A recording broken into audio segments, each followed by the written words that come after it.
Hello doll fans and welcome back to Beauty Inside a Box. Today I am going to be doing another unpopular doll opinion video, but this time I'm going to be reacting to your unpopular doll opinions. I made a video last week which was all of my unpopular doll opinions. Please watch that. I will put a link in the description and also a link up on the screen, and then obviously come back to this video. But before I made that video, I made a post on my Instagram asking you guys what your unpopular doll opinions were, because I was just hoping that post would give me some ideas, but there were so many responses, and some of them I agreed with and some of them I didn't, but because there were so many responses I thought I could make a whole separate video where I react to your unpopular doll opinions. I'm not going to say anyone's names, just in case some people don't want to have their names said, but I do want to say thank you so much to everyone who commented on that post and helped me to make this video.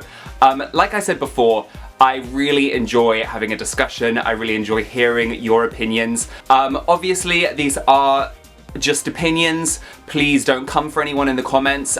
So far, the comments of pretty much all my videos have been really nice. Everyone's been really respectful of each other's ideas and opinions, and I love that. The doll community is such an accepting, lovely place, but I just thought I'd say that, keep that in mind. One more thing I want to say before we get started is it's still really, really important to keep in your hearts and in your minds the Black Lives Matter movement. I'll put a link in the description to the petition, which you can sign if you haven't already. Please make sure you're looking online to find any ways you can get involved and educating yourselves about the Black Lives Matter movement, because racism has gone on for way too long. It's disgusting and it needs to end. Thank you.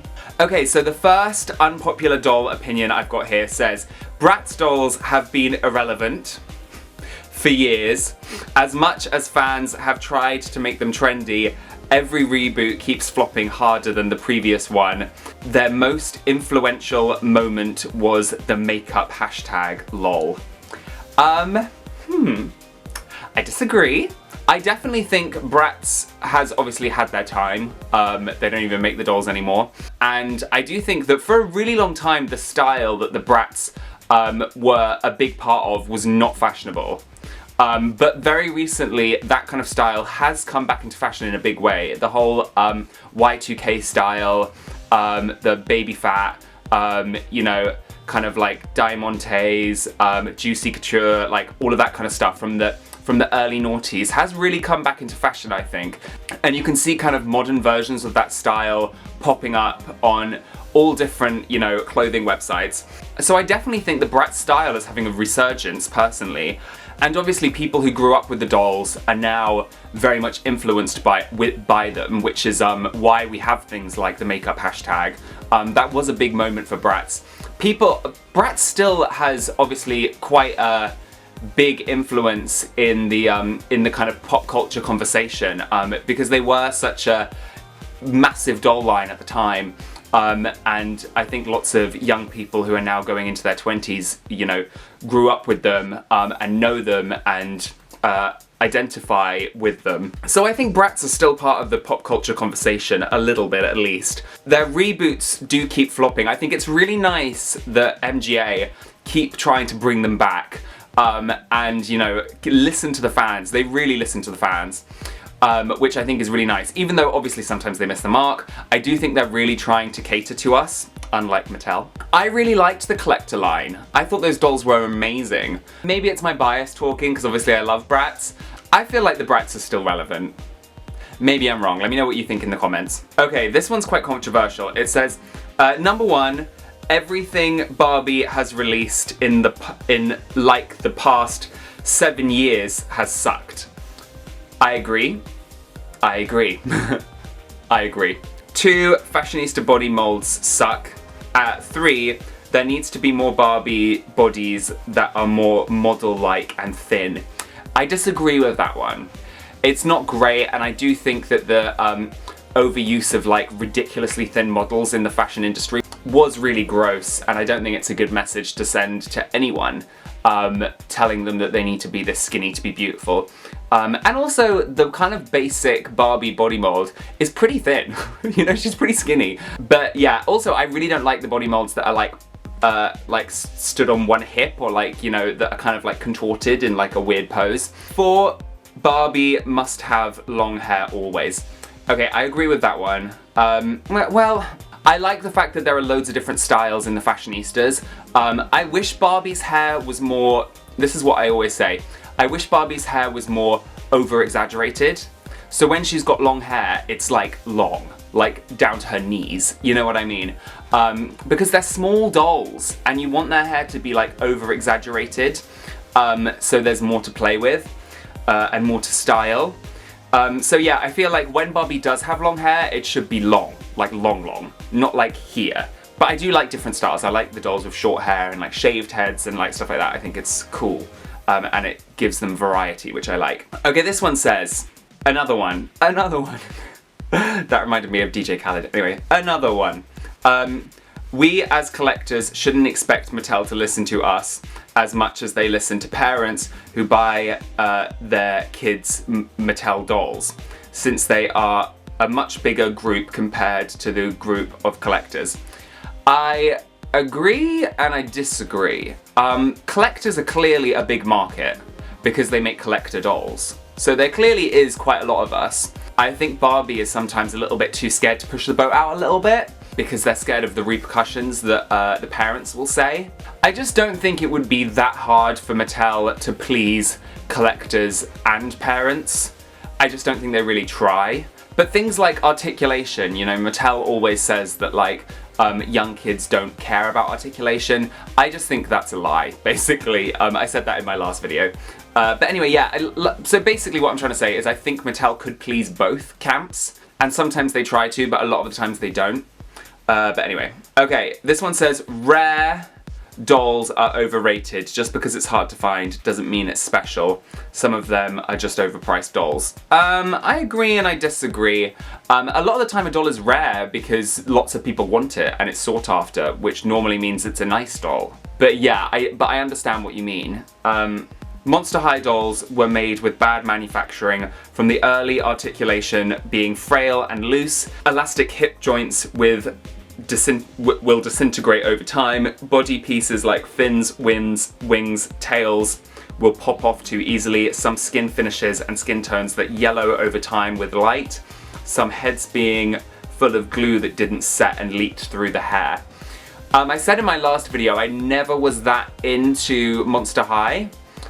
So I can't really speak on this with any knowledge. It is a shame a lot of dolls aren't really made to last, but I guess like most kids only play with dolls for like 5 years, so they don't really need to last. But yeah, I do have a couple Monster High dolls and their joints are very loose, like their arms are like flailing all over the place, and that is kind of frustrating. But yeah, if you guys collect Monster High dolls, let me know what your experiences have been like. I think overall Monster High's quality was pretty good. All dolls should at least have elbow and knee articulation. Yes. Totally could not agree more. Especially knee articulation. Wrist is also great as well. I feel like dolls these days are just made to look good in the box. So people will buy it, then they got your money, and they don't care after that. Molded hair is sometimes the best option for certain realistic hairstyles and textures, especially recreations of on-screen male characters. Ken having molded on hair, I've never really had that much of an issue with. You know, historically, Ken had molded on hair, like in the 90s and in the 80s, so I'm not that fussed about Ken having molded on hair. Yeah, I do agree. I think it would be nice if more often, especially as soon as the hair gets like past a certain length, I think it would be good to use rooted hair. It is funny, a lot of the time when they give Ken rooted hair, they'll put so much glue in it to keep it in position that it basically feels like plastic molded on hair anyway. But yeah, I think you're right. I think some styles do work better with plastic hair. Barbie's body shape was better before the 2000s. I agree and I disagree. I think she had a more kind of classic body shape before the noughties. You know, it looked more kind of 50s, it was an hourglass kind of figure, which I think for some styles really worked. For the OMG LOL dolls, I find the baby faces on Instagram, but on the Instagram baddie bodies rather unsettling. I can see that. I do think I would prefer, I really like OMG dolls. I would prefer their faces to look slightly less babyish. I think they should be more stylized to look slightly more mature since they do have mature bodies. It is a kind of weird contrast to put like baby faces on adult bodies. I really dislike bend and snap knees. I don't think they really give a major range of emotion, I guess they mean motion, and is very difficult to put some types of clothes on. That's the excuse Mattel uses a lot for why they got rid of it. They were like, oh, little kids couldn't put the clothes on easily. I think that's a really weak excuse, personally, because now we've got these tacky feeling, like cheap feeling hollow legs, which, yes, it may be easier to put, you know, clothes on, but we lose so much quality. It's not a good trade-off.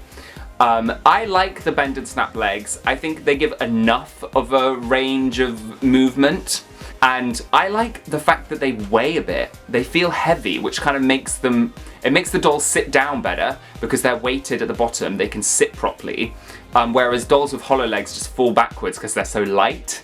So yeah, I definitely prefer the snap knees. I like them. The modern fashionistas aren't that bad. The quality control should be better, agreed. But there's definitely some cute modern fashionistas out there. Yeah, I agree. I think the fashionistas are probably the best line of Barbies out at the moment. Not that that's saying much, because some of the lines are so trash. But they are probably the best. They've got the most variety. Some of the clothes are quite funky and cool, and like, even though it just kind of looks like clothes you could get at H&M or like, you know, ASOS or something, like just kind of standard, like, fast fashion clothes. They're still quite cool. So yeah, I mean, I like the fashionistas. I've got a lot of fashionistas. Okay, thank you so much for watching. That was me reacting to a whole host of unpopular doll opinions. If you liked this video, please don't forget to let me know in the comments. Please don't forget to like this video, and maybe I'll film another one. Maybe I'll make another post on Instagram, and we can discuss more unpopular doll opinions. Please don't forget to follow me on Instagram. Also, don't forget to subscribe to me on YouTube and click the bell icon. Thank you so much to everyone who helped me make this video by posting your unpopular doll opinions. Thank you so much for watching, doll fans, and I will see you very soon. Bye!